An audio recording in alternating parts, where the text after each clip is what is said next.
why do we have a problem with weak verbs and what's going on? Guys, it goes back to it just goes back to three letters, okay? And they have name. So they're called huruf, huruful illa, okay? Illa, huruful illa, okay? And you know what illa means? Illa means, honestly, is sick, ill, deficiency, something that defective. I think in English word, we have a much little bit better word. We call weak letters, right? But in Arabic, they even give them even stronger, ill, sick, weak letters. We call it weak letters, but uh, actual definition is sick or ill or defective. What are these letters? I'm pretty sure you guys know them, but let's see who can guess. I'm pretty sure you know. What are the three letters that is the root of all these problems?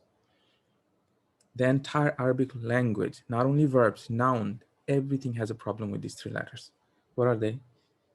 Yes, yes, yes, yes, yes. These are your culprits. Alif, waw, and ya. These three letters are called huruful illa. They are sick. They are defective. Okay, so every problem that we'll ever have, I can tell you something. When it comes to sarf, like spelling or word conjugation or anything, 70% problem comes from these three letters. Another 25, I will say, is because of Hamza, and 5% is because of Shadda. Okay, so inshallah, we'll see almost all of them today, hopefully. So that's the thing. So these are the whole problem. You have to understand their name because it's important, because we'll be referring as huruful illa. In other contexts, we'll call them, the vowels, the long vowels or whatnot. But their actual terms is huruful illa, the weak letters. All right. So this is the first thing you have to understand. When we talk about weak verbs, guys, we're talking about these letters. This letter exists somewhere in that verb or the noun for that matter. Now, Jayed. So if you understand this much, so we can have our conversation. So verbs, last time I checked, guys, verbs can be divided. The grammarian divides verbs in many different categories. Sometimes they divide by how many letters you have, 4-letter verbs, 3-letter verbs. Sometimes they divide by the transitive, intransitive. So, there's many ways of dividing the verbs. The division that we're interested today is, you can divide the verb by what? You can divide it by sahih, right? And mu'tal. So you have sahih and mu'tal. So sahih is what? Sahih is your sound. Okay, sound. You can call sound, strong. These terms are really not matter how you say it in English. In Arabic, we call it sahih. And mu'tal is it's from the same roots, right? Illa mu'tal. It is what? Weak. Okay, so that's how we can divide our verbs. Okay, so it can be sahih or it can be weak. And it all goes back to these three letters. How so? Simple definition of sahih is that does not have what? Alif, waw, or ya. Basically, huruful illa, okay? So it doesn't have any of these letters. If it doesn't have any of these letters, alhamdulillah is sahih. But you will see it's not that, you're not off the hook. There are some problems with sahih as well. And obviously the opposite would be contains one or more, I don't have to go into too much details, of huruful illa, okay? Yes? So it should have one or more huruful illa. That's the main definition. Now,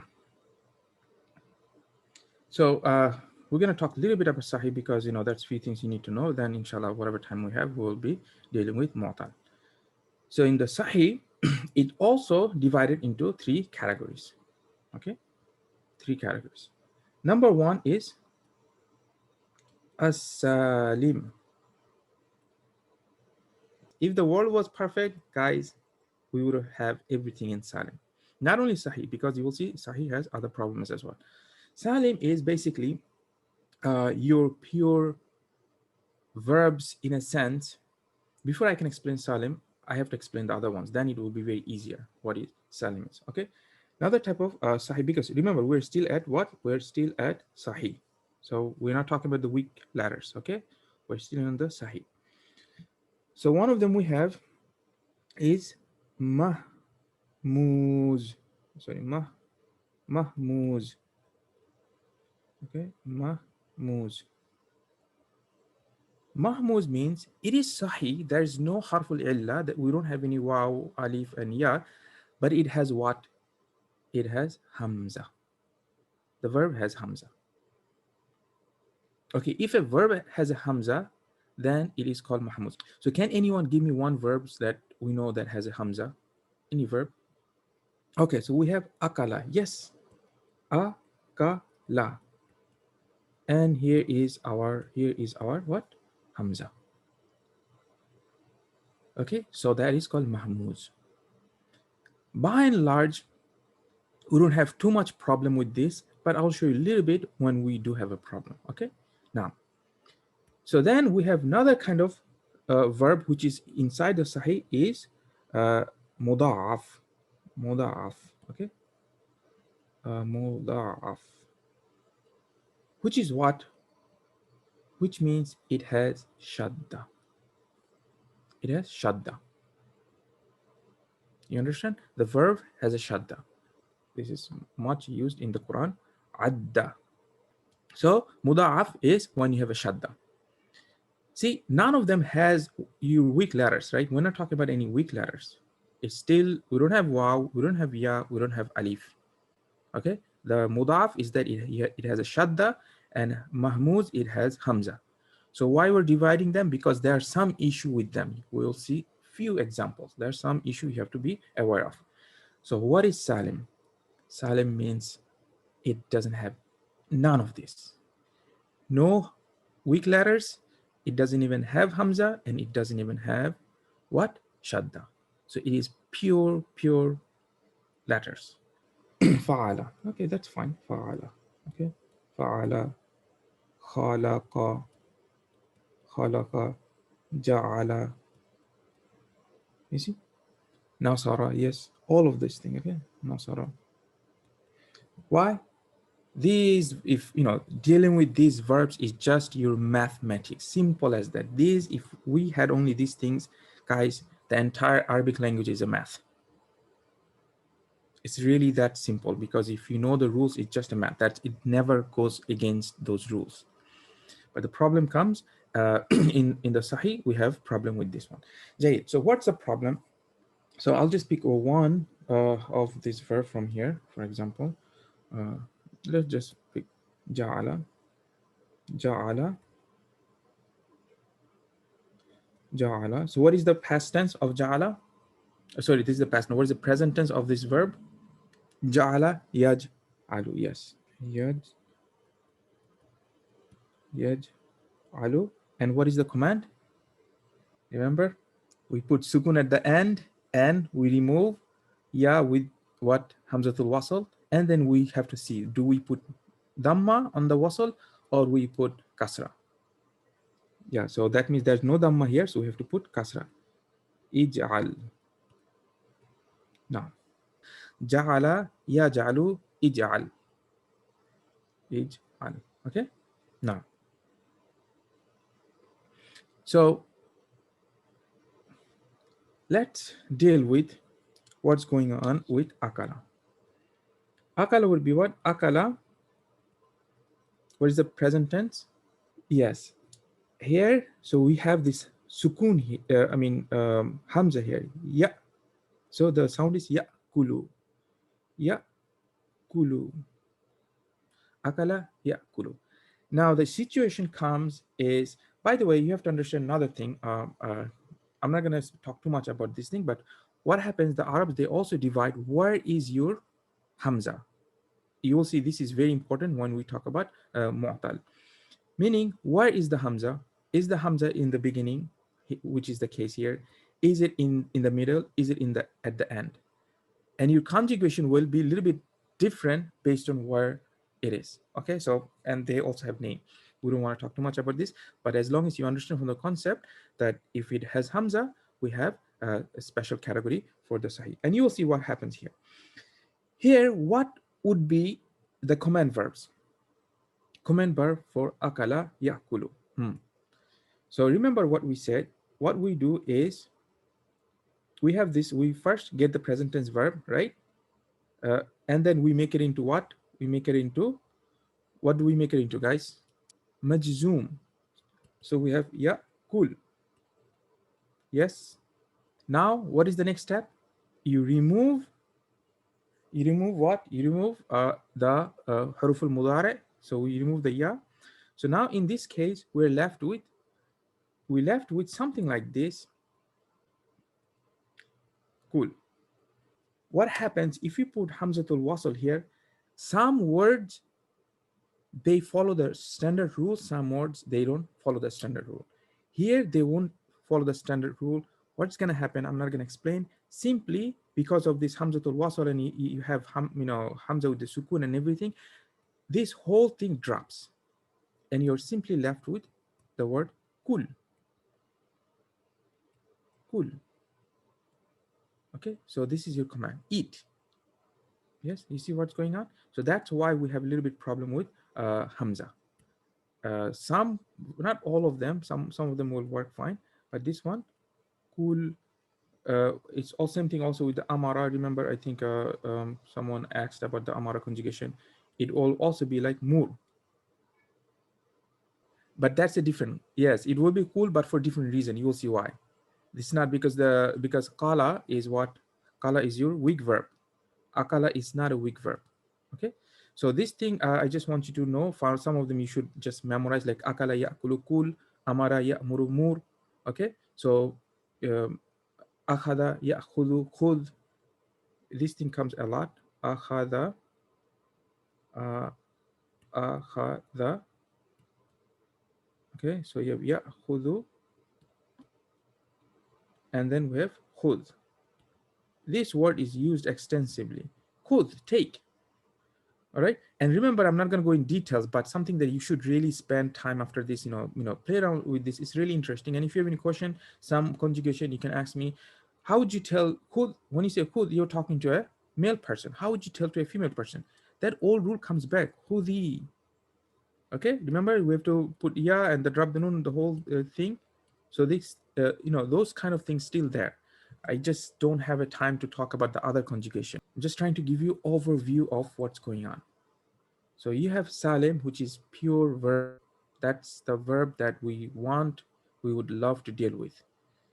Alhamdulillah, most of the verbs are Salim anyway.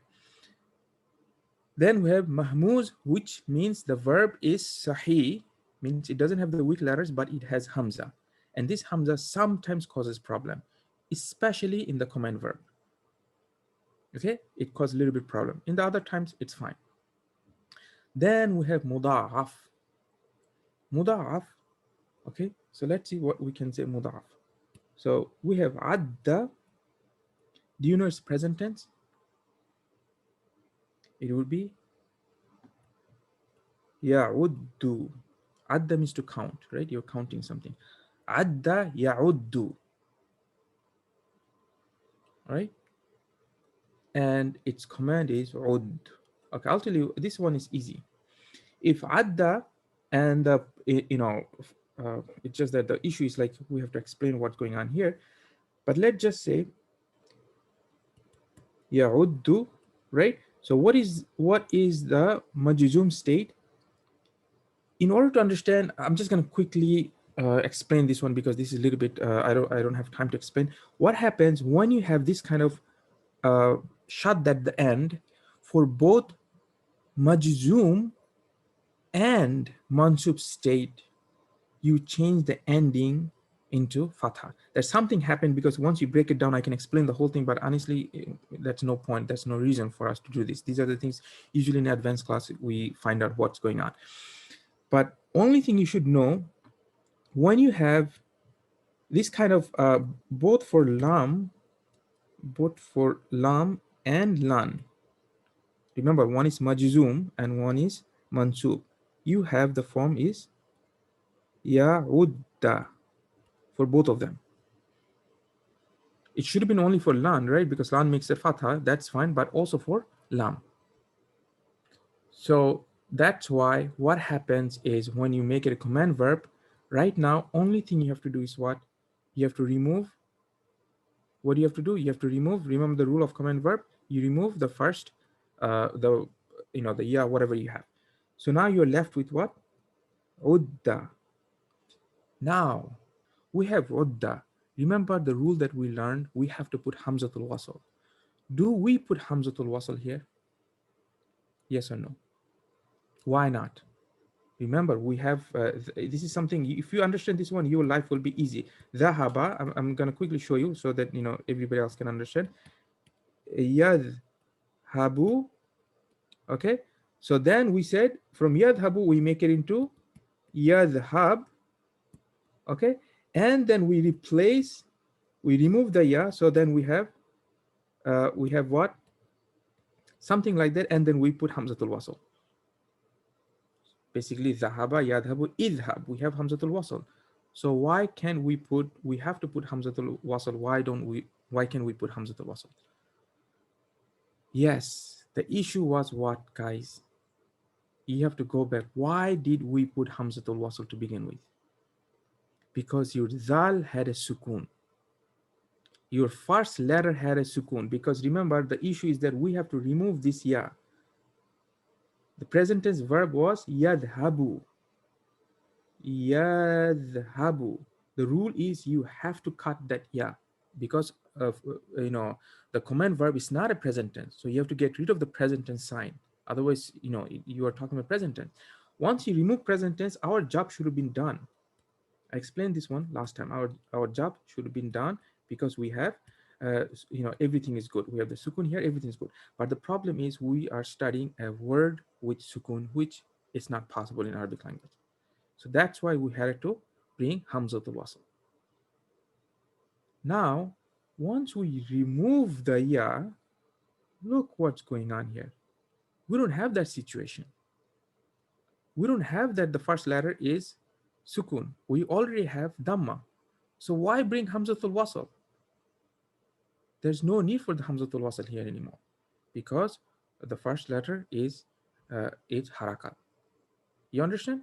So this view of this concept, inshallah, you will see in the weak verbs. When you talk about weak verbs, it's going to be easy for you to understand. All right. So that's what's going on here.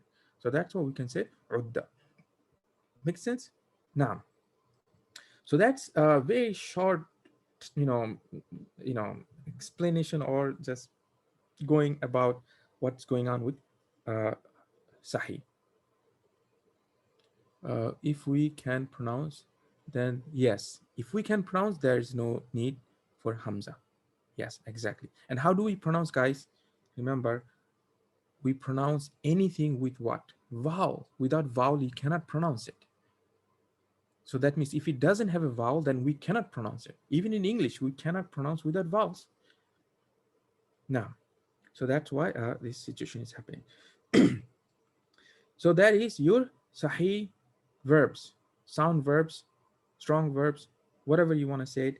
Just remember there is a little bit difference in the sound verbs as well. We have something that is strong, like meaning it doesn't have anything without any kind of deficiency or anything. It doesn't have hamza, it doesn't have shadda or nothing. It's called salim. And then you have mahmuz. There's a little bit special. You can see everything was fine until we get into what? The command verbs. Okay, cool. And you understand there are other issue happens, depends on where the hamza is. There's no time for us to discuss those things. Okay, Jayid. So this is your sahih verbs.